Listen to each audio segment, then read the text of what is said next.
Bismillahirrahmanirrahim. Assalamualaikum warahmatullahi wabarakatuh.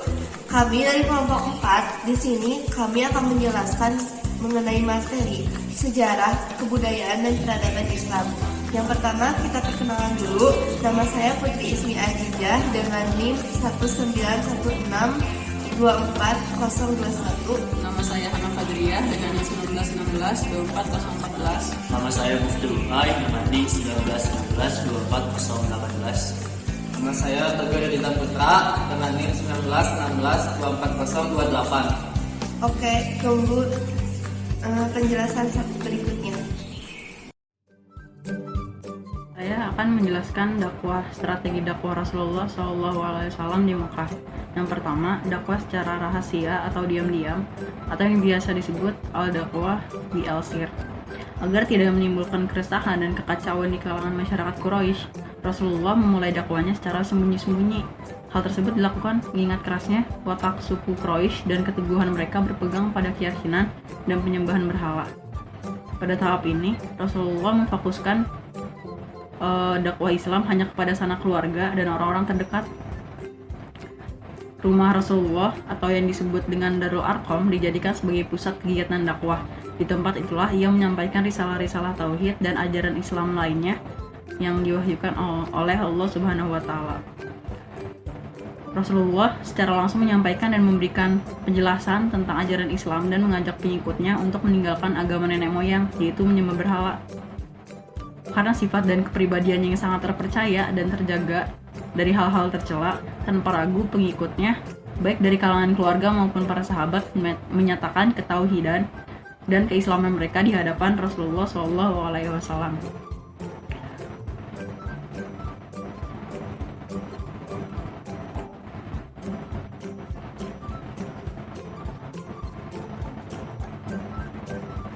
Orang-orang pertama atau ashabikunal awalun yang mengakui kerasulan Nabi Muhammad SAW itu, yaitu ada Siti Khadijah, istrinya, Ali bin Abi Thalib, adik sepupunya, Zaid bin Harisah, pembantu yang diangkat sebagai anak, dan Abu Bakar Siddiq, sahabat Rasulullah. Mereka secara perlahan tetapi pasti mengikuti ajaran Rasulullah, dan ternyata pengikut Rasulullah itu bertambah dari hari ke hari. Karena ajaran Islam diterima dan dianut oleh mereka yang sebelumnya terbiasa dengan adat istiadat masyarakat Arab yang begitu mengakar kuat, jawabannya adalah kepribadian Rasulullah yang begitu leluhur dan agung. Tidak pernah ia melakukan hal-hal yang tercela dan hina. Ia adalah pribadi yang sangat jujur, amanah, sabar, bijaksana, dan lemah lembut dalam menyampaikan ajaran Islam. Yang kedua, ajaran Islam itu sangat rasional dan logis dan universal, menghargai hak-hak asasi manusia, memberikan hak yang sama, keadilan, dan kepastian hidup setelah mati. Selanjutnya, menyempurnakan ajaran-ajaran sebelumnya. Islam itu menyempurnakan ajaran-ajaran sebelumnya, yaitu ajaran-ajaran yang dibawa oleh para rasul terdahulu berupa penyembahan terhadap Allah, berbuat baik terhadap sesama, menjaga kerukunan, larangan berbuat tercela seperti membunuh orang, berzina, dan lain sebagainya. Lalu, kesadaran akan tradisi dan kebiasaan-kebiasaan lama yang begitu jauh dari nilai-nilai ketuhanan dan nilai-nilai kemanusiaan. Lalu yang kedua, dakwah Rasulullah secara terang-terangan atau disebut al-dakwah bi al-hajar.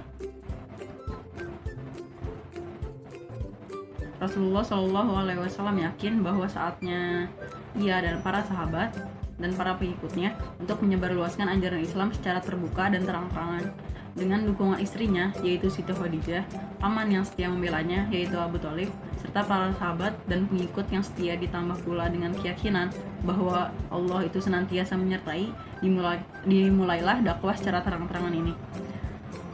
Pertama-tama Mekah itu dakwah di Mekah itu dilakukan kepada sanak saudara, sanak keluarga, kemudian kepada kaumnya sendiri dan penduduk kota Mekah yang saat itu penyembahannya kepada berhalanya begitu kuat.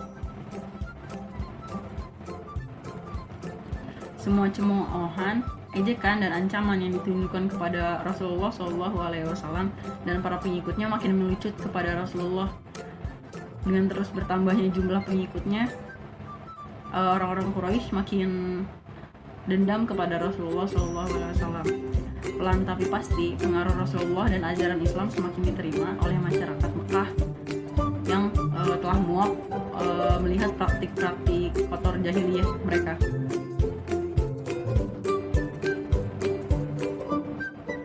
Sejak saat itu, orang-orang Quraisy mencaci maki dan menyiksa kaum muslimin tidak terkecuali Nabi sendiri. Peristiwa yang paling terkenal adalah penyiksaan Bilal, seorang budak dari Abisnia. Ia dipaksa untuk melepaskan agama, dicambuk dan dicampakkan di padang pasir, dan dadanya ditindih dengan batu yang besar yang lebih besar dari badannya sendiri. Demikianlah setiap hari jumlah pengikut Nabi Muhammad SAW bertambah. Kenyataan ini sangat menyesakan dada kaum Quraisy. Dengan semangat kerasulannya serta keyakinan akan kebenaran ajaran ilahi, gerakan dakwah Rasulullah ini semakin menyebar luas. Teman, sahabat, bahkan orang yang tidak dikenalnya, baik dari kalangan bangsawan terhormat maupun golongan hamba sahaya, banyak yang mendengar dan memahami ajaran Islam, kemudian memeluk agama Islam, dan kemudian beriman kepada Allah dan Rasulnya.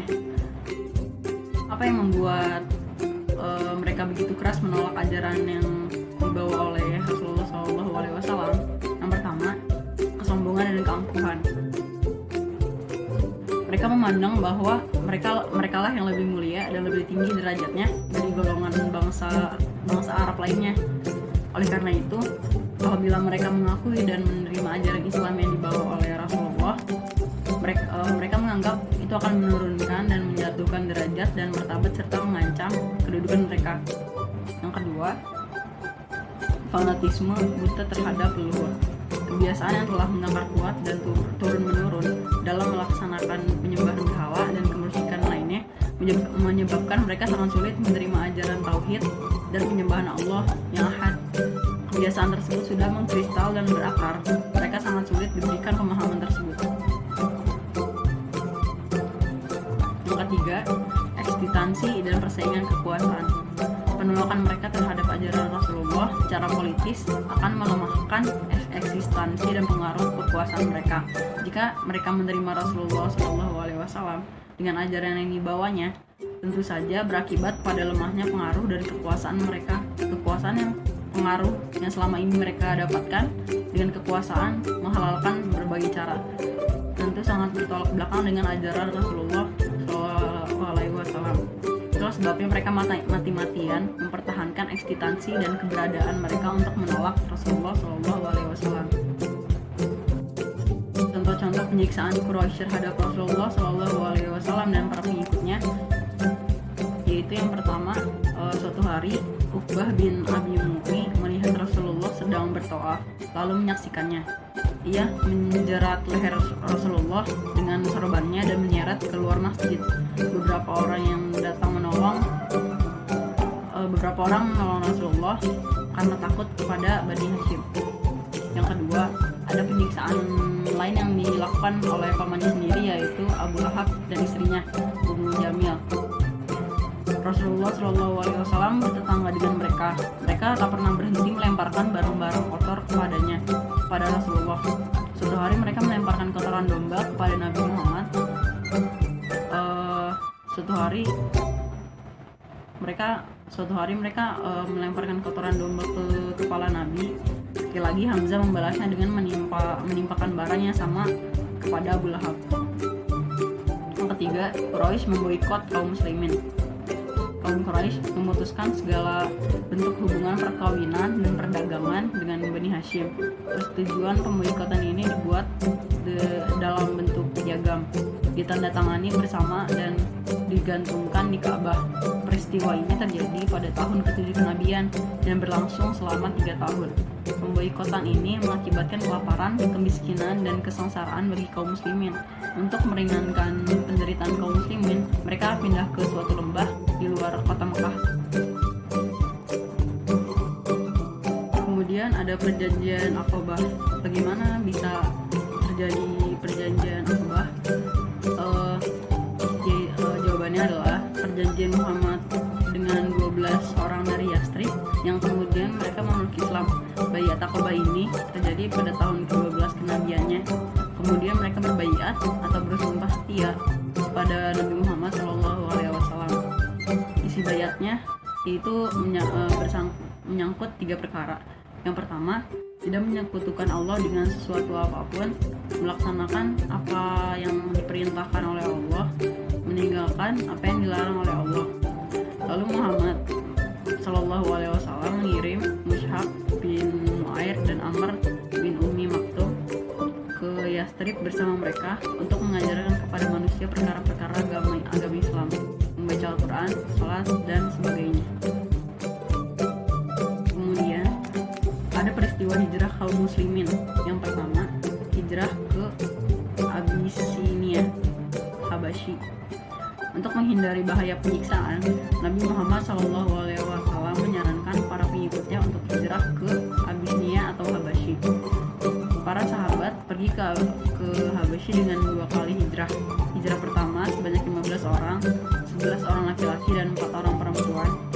Mereka berangkat secara sembunyi-sembunyi dan sesampainya di sana, mereka mendapatkan perlindungan yang baik dari Najasyi atau disebut sebutan untuk Raja Abyssinia atau Habasyi.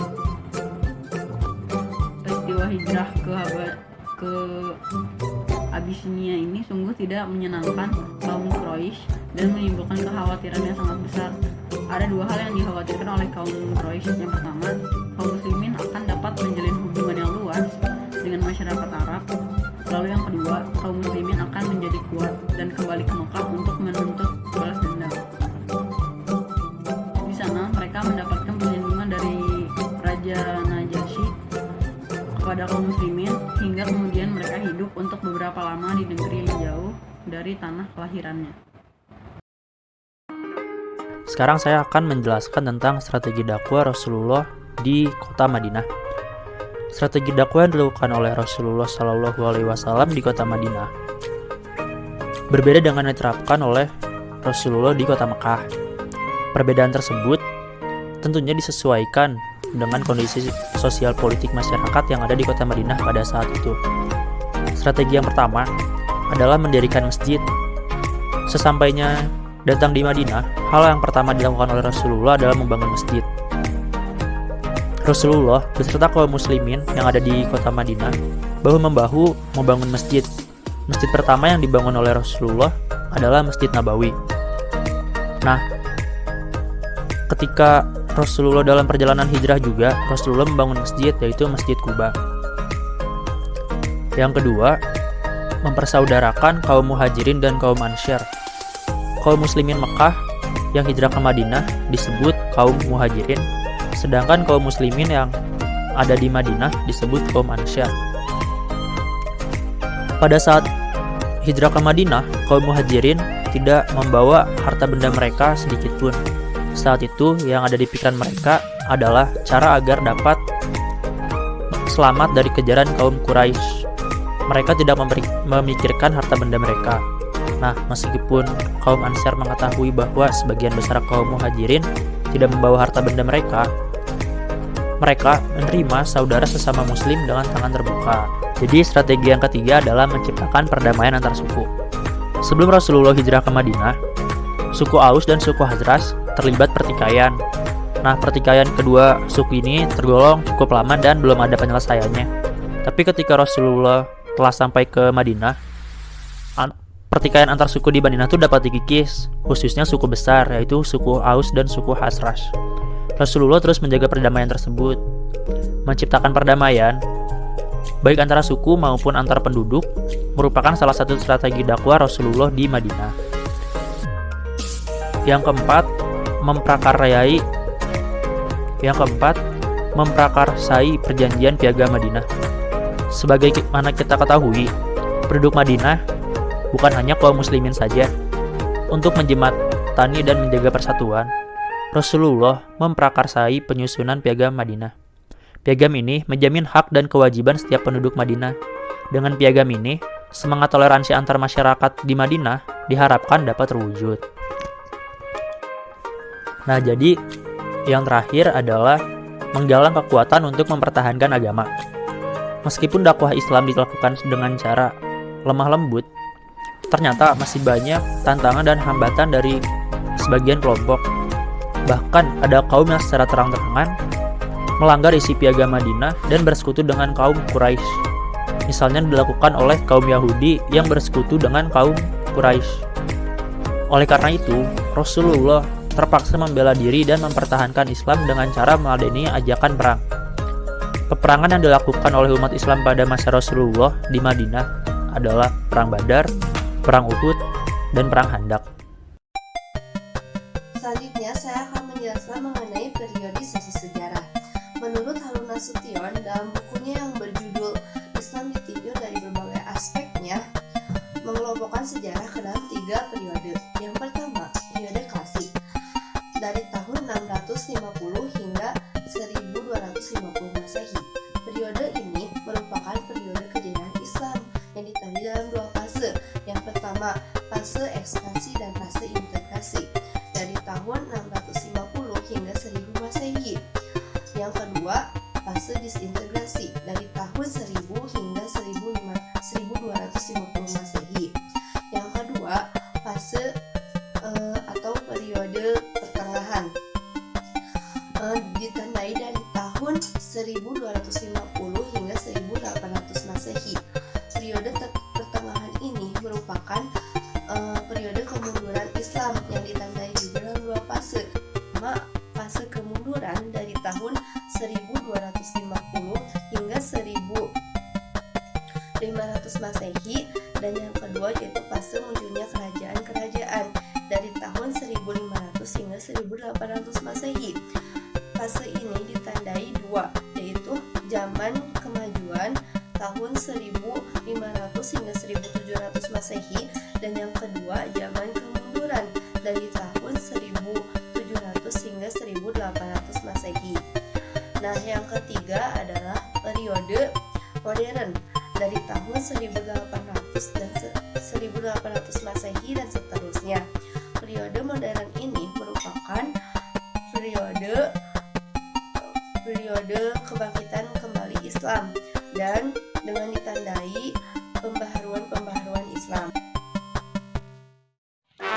Di sini saya akan menjelaskan tentang Khulafaur Rasyidin. Khulafaur Rasyidin terdiri dari 2 kata. Yang pertama, khulafa, yang merupakan jamak dari kata khalifah, yaitu pengganti. Yang kedua yaitu ar-rasyidin. Ar-rasyidin berarti mendapat petunjuk. Jadi Khulafaur Rasyidin adalah para pengganti yang mendapat petunjuk. Atau lebih jelasnya, Khulafaur Rasyidin ialah para pemimpin yang menggantikan tugas Rasulullah Shallallahu Alaihi Wasallam sebagai kepala negara. Dan Khulafaur Rasyidin itu ada 4. Yang pertama yaitu Abu Bakar As-Siddiq radhiyallahu anhu yang memimpin pada 11 sampai 13 Hijriah. Diangkat menjadi khalifah melalui jalur musyawarah antara kaum Ansor dan kaum Muhajirin. Dilakukan di Saqifah Bani Sa'idah. Dalam masa pemimpinannya telah mencapai usaha dan prestasi yang sangat luar biasa. Khulafaur Rasyidin yang kedua yaitu Umar bin Khattab radhiyallahu anhu yang memimpin pada 13 sampai 23 Hijriah. Pada masa pemerintahannya, wilayah kekuasaan Islam sendiri semakin luas, yaitu mencapai Mesir, Irak, Syam, dan negeri-negeri Persia lainnya. Umar yang pertama kali membentuk kehakiman dan menyempurnakan pemerintahan. Yang ketiga yaitu Utsman bin Affan radhiyallahu anhu. Jasa-jasanya diantaranya menyalin dan membukukan Al-Quran menjadi beberapa naskah, membentuk angkatan laut, memperluas wilayah Islam, dan renovasi Masjid Nabawi, dan juga beberapa jasa-jasa lainnya. Yang keempat yaitu Ali bin Abi Thalib radhiyallahu anhu yang memimpin pada 36 sampai 41 Hijriah. Jasa-jasa beliau yaitu membenahi keuangan negara, memajukan bidang ilmu bahasa, memajukan pembangunan, dan memadamkan pemberontakan di kalangan umat Islam. Sekian penjelasan saya mengenai Khulafaur Rasyidin.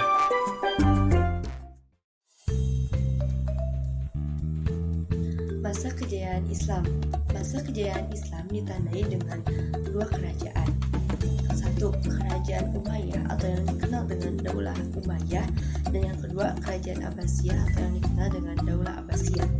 Satu, pada masa Bani Umayyah ditandai dengan meluasnya wilayah kekuasaan Islam dan berdirinya bangunan-bangunan sebagai pusat dakwah Islam, meliputi bidang sosial, ekonomi, politik, keagamaan, ilmu pembangunan atau arsitektur, dan bidang militer.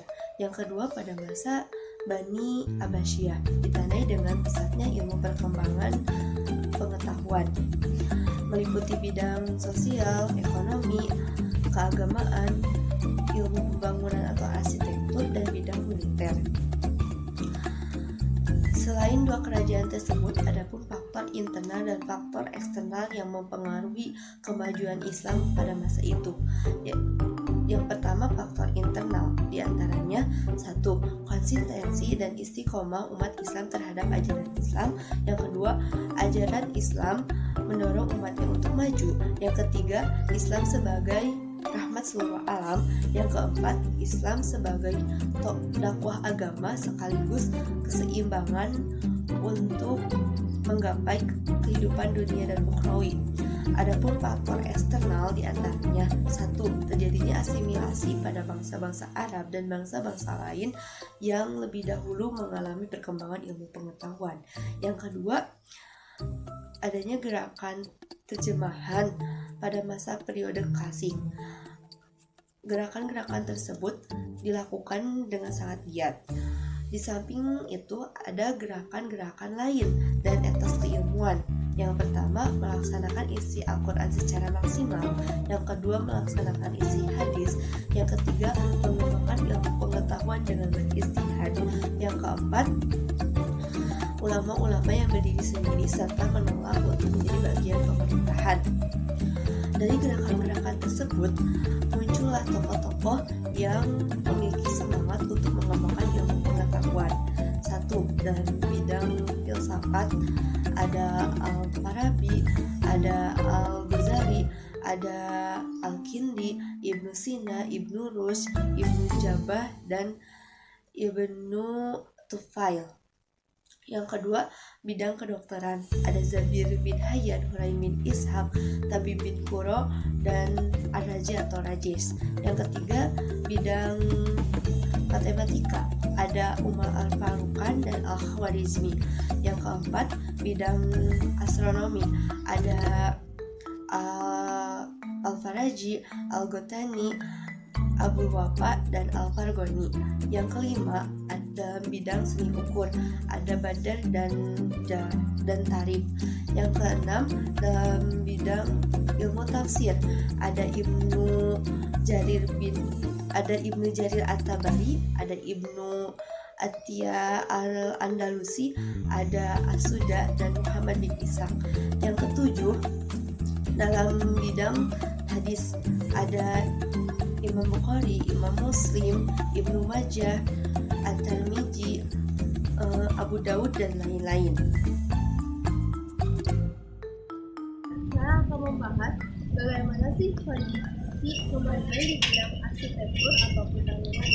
Yang pertama, masjid atau museum yang dikenal dengan nama Hagia Sophia terletak berhadapan dengan Masjid Sultan Ahmed di Istanbul. Ini menjadi ikon kota Istanbul dulu. Yang kedua, di kota gurun pasir masih dijumpai sistem distribusi air di bawah tanah yang dibangun dulu, dan setelah itu masih dijumpai yang disebut dengan kanal. Yang ketiga, di banyak negeri timur masih dijumpai kincir untuk mengalirkan air yang dibangun berabad-abad yang silam dan sekarang pun masih dijumpai. Yang keempat, di India, meskipun dulu sewaktu penjajahan Inggris didominasi oleh warga beragama Hindu, namun tetap arsitekturnya masih Islami. Salah satu contohnya yaitu Taj Mahal. Yang kelima, di Cordova. Di Cordova ini dulu di Spanyol dibangun secara diam-diam seperti dam-dam, kanal-kanal, saluran sekunder, glacier, dan jembatan-jembatan air. Di Cordova juga terdapat bangunan-bangunan megah, yaitu salah satu contohnya Masjid Cordova. Di Cordova juga terdapat 900 kemanggian yang terdapat di sekitar perkampungan yang indah. Ada juga sungai-sungainya, namun sayang sungai-sungai ini tidak bisa diminum airnya karena pada waktu itu mungkin sungai-sungainya mengapa ya. Namun karena hal itu mereka membangun saluran air dari pegunungan yang panjangnya 80 km. Di Cordova juga merupakan pusat perindustrian tekstil, karena di sana tuh terdapat karpet-karpet yang bagus dan bagus-bagus. Ada juga ditemukan barang-barang dari keramik di sana, barang-barang logam yang sekarang tuh pusat perindustriannya ada di Valencia. Di sini saya akan menjelaskan tentang masa kemunduran peradaban Islam. Jika dilihat dari sisi waktu, perjuangan dan peradaban umat Islam mengalami beberapa fase pasang dan surut. Benih-benih perpecahan dan disintegrasi sudah mulai muncul sejak periode kedua dari periode klasik, yaitu tahun 1000 sampai 1250 Masehi. Meskipun masa itu merupakan masa keemasan peradaban Islam.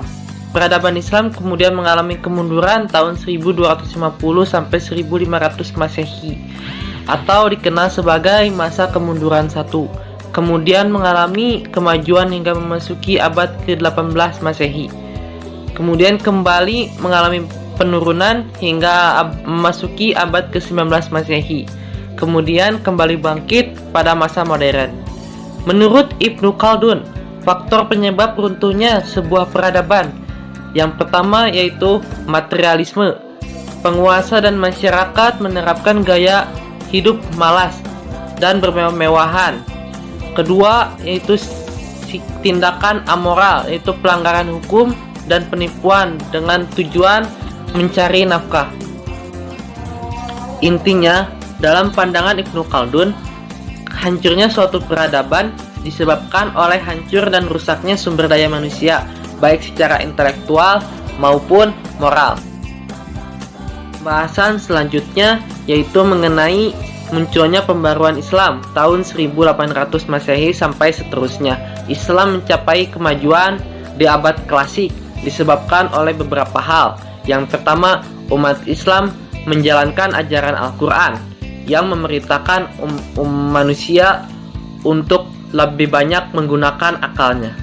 Yang kedua, umat Islam menjalankan ajaran Rasulullah yang mendorong kaum muslimin untuk tidak hanya menuntut ilmu agama saja, tetapi juga ilmu yang bermanfaat untuk kehidupan sehari-hari.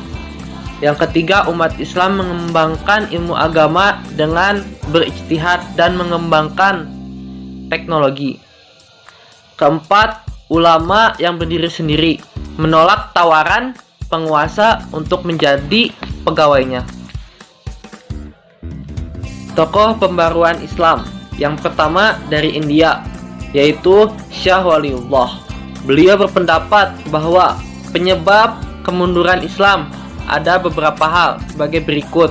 Yang pertama, terjadinya perubahan sistem pemerintahan Islam dari kekhalifahan menjadi kerajaan. Kedua, sistem demokrasi yang berubah menjadi monarki absolut. Yang ketiga, perpecahan di kalangan umat Islam akibat adanya perbedaan aliran. Keempat, mencampur adukan ajaran Islam dengan ajaran lain. Pemikiran lainnya adalah perlunya penerjemahan Al-Quran ke bahasa asing agar masyarakat di India pada saat itu dapat memahami Al-Quran dan menerapkan dalam kehidupan sehari-hari.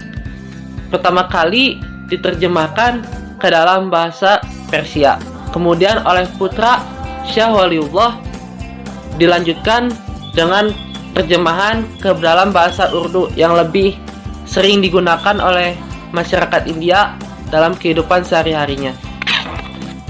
Tokoh pembaruan yang kedua yaitu Sayyid Ahmad Khan.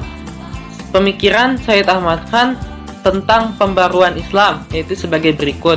Yang pertama, kemunduran umat Islam disebabkan oleh umat sendiri yang tidak mengikuti perkembangan zaman.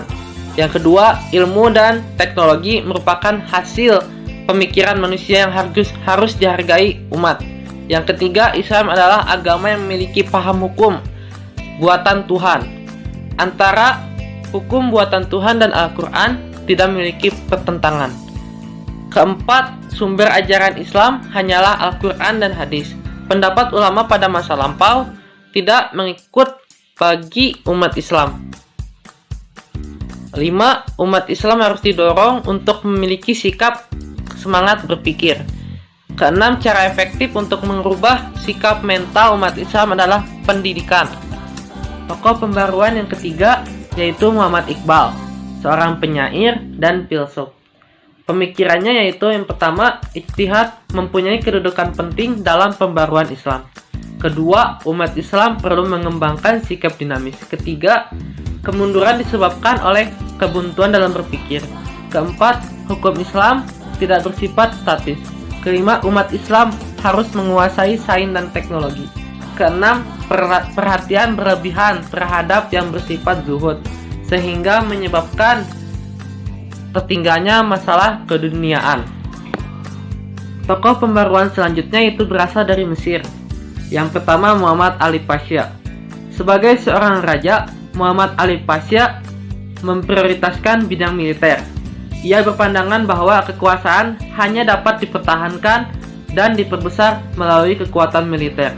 Untuk menopang kekuatan militernya tersebut, ia membangun kekuatan ekonomi.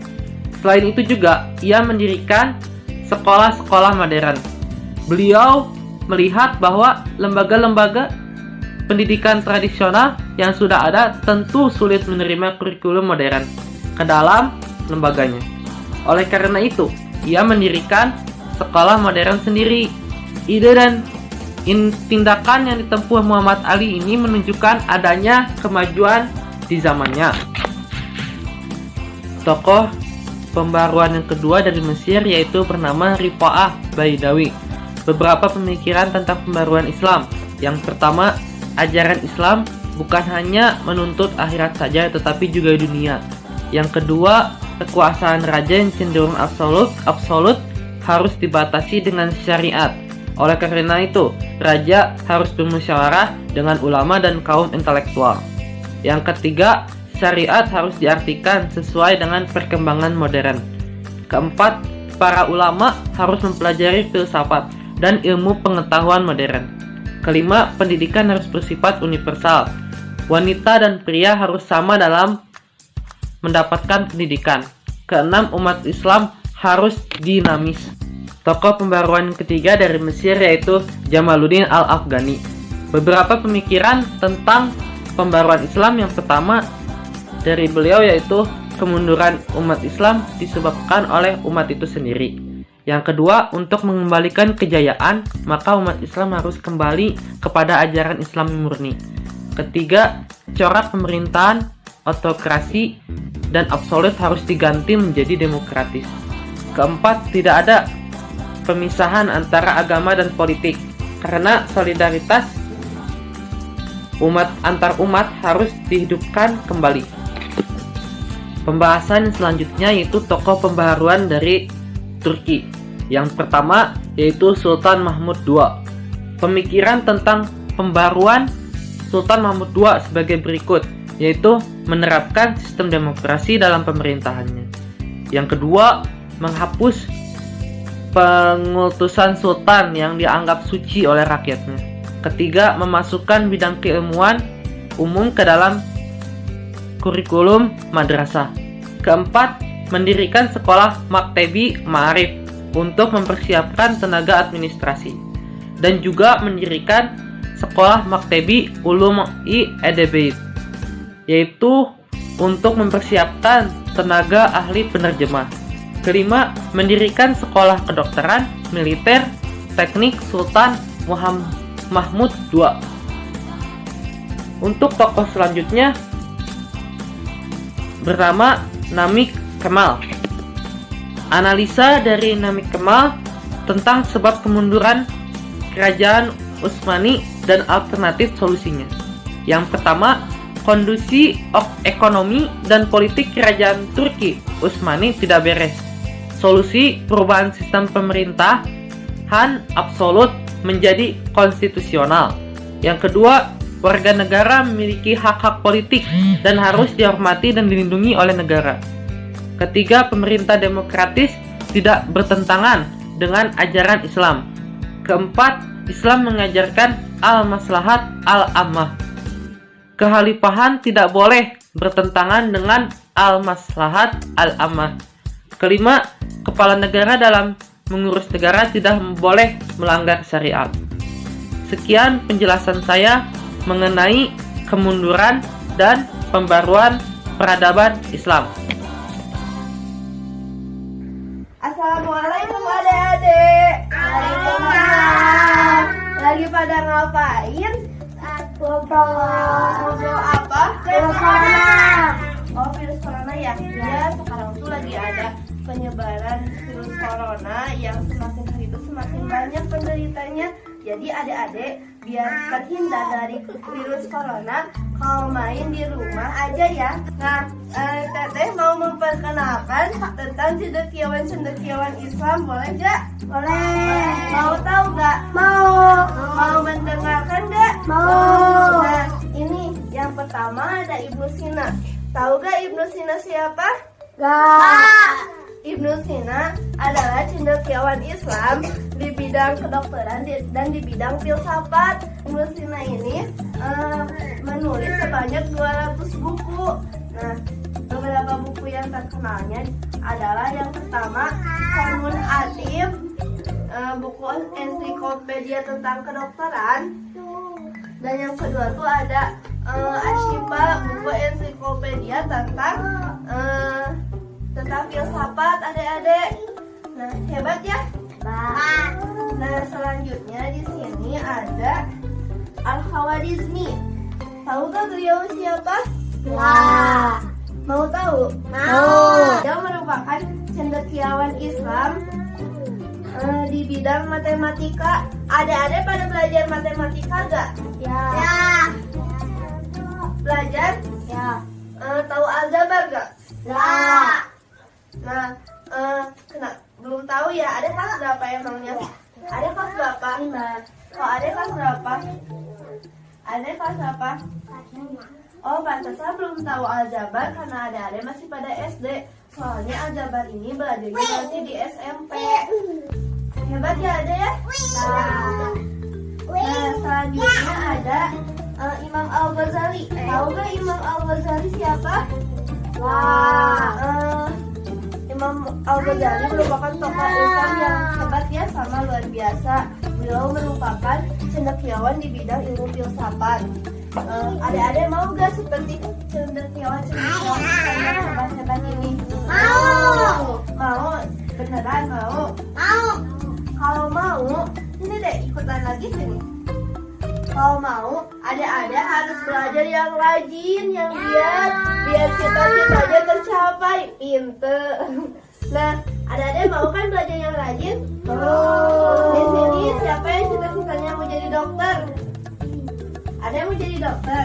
Nah, nanti adik bisa belajar di buku yang Qanun Atib, yang tentang ensiklopedia kedokteran yang ditulis sama Ibnu Sina.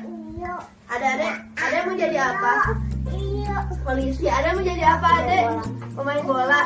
Ada mau jadi apa? Dokter. Amin. Ada mau jadi apa? Amin. Semoga cita-cita adek semua tercapai ya. Amin. Ya pinter. Ya udah adek-adek sok bisa dilanjutkan ngobrolnya. Makasih ya. Assalamualaikum. Waalaikumsalam.